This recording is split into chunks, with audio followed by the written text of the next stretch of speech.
জনগণ তার ইচ্ছা শক্তির মধ্যে দিয়েই পতন, তাদের উচ্ছেদ ঘটিয়ে দেবে, তারা আর সেইভাবে ফিরে আসতে পারবে না। তো সুতরাং টিটোর এই যে মানে কর্মকাণ্ড, এই কর্মকাণ্ড আমাকে সেই আত্মবিশ্বাসটা জাগিয়ে তুলছে যে ও একটি ছাত্র সংগঠন করেছে, আমরা একই সাথে, সে আবার এখন একটি রাজনৈতিক দলের সাথে যুক্ত, কিন্তু সে এই যে দায়িত্বটা নিয়েছে, তারপরে তার নাম দিয়েছে যে অধিকারের সংগ্রাম, স্ট্রাগল ফর রাইটস।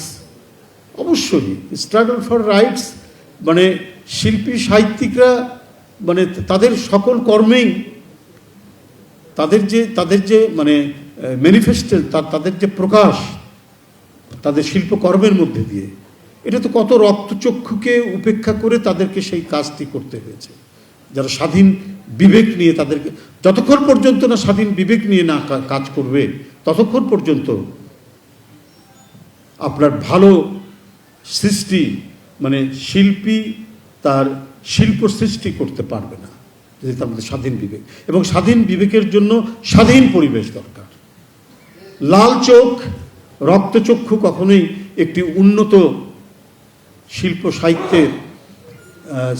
সাহিত্য সৃষ্টি করতে পারে না।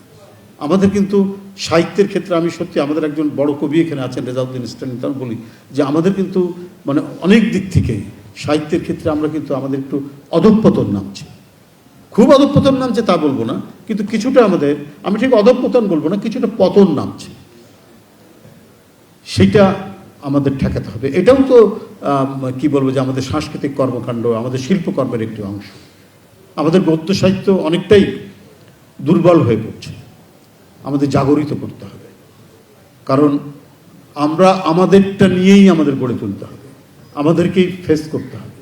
আমরা গণতন্ত্র পেয়েছি বটে, আমরা আমাদের স্বাধীনতাটা অনেকাংশেই সংহত করতে পেরেছি। আমরা আশা করছি যে তারেক রহমানের নেতৃত্বে সেটা আরও জোরালো হবে, আরও সুসংহত হবে, কিন্তু ষড়যন্ত্র তো থেমে নেই, আপনার আধিপত্যবাদের যে থাবা সেটা তো থেমে নেই। আপনাকে নানাভাবে অপপ্রচার দিয়ে, নানাভাবে নানা কথা বলে এটিকে বিভ্রান্ত করার চেষ্টা করবে, সেটাকে ঠেকানোই হচ্ছে শিল্পী সাহিত্যিকদের মানে মূল কাজ। সেই কাজটা তাদের করতে হবে, তাদেরকে কবিতা লিখে, তাদেরকে চিত্রকর্ম করে, তাদেরকে পেইন্টিং করে, তাদেরকে উপন্যাস লিখে, তাদেরকে ছোট গল্প লিখে এই পাল্টাটা করতে হবে। এটা না করতে পারলে সম্ভব নয়।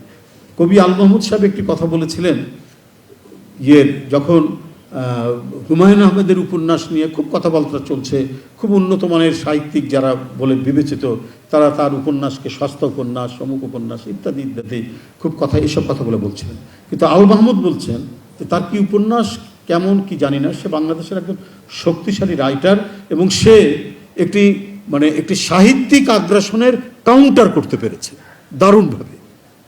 কারণ আমরা উপন্যাসের জন্য চেয়ে থাকতাম আরেকটি দেশের দিকে, এটা ভালো গল্পের জন্য মনে করতাম ওরাই বোধহয় ভালো গল্প করে, এটাকে প্রথম কাউন্টার করতে পেরেছে হুমায়ুন আহমেদ।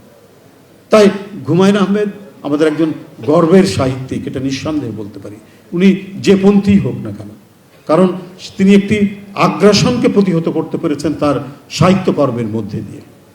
এইভাবেই আমাদেরকে এগোতে হবে, এবং সেটারই কাজ শুরু হলো। বেনজির আহমেদ টিটো সেই কাজটি তিনি শুরু করলেন, এবং আমার মনে হয় এটি আরও বেগবান হবে।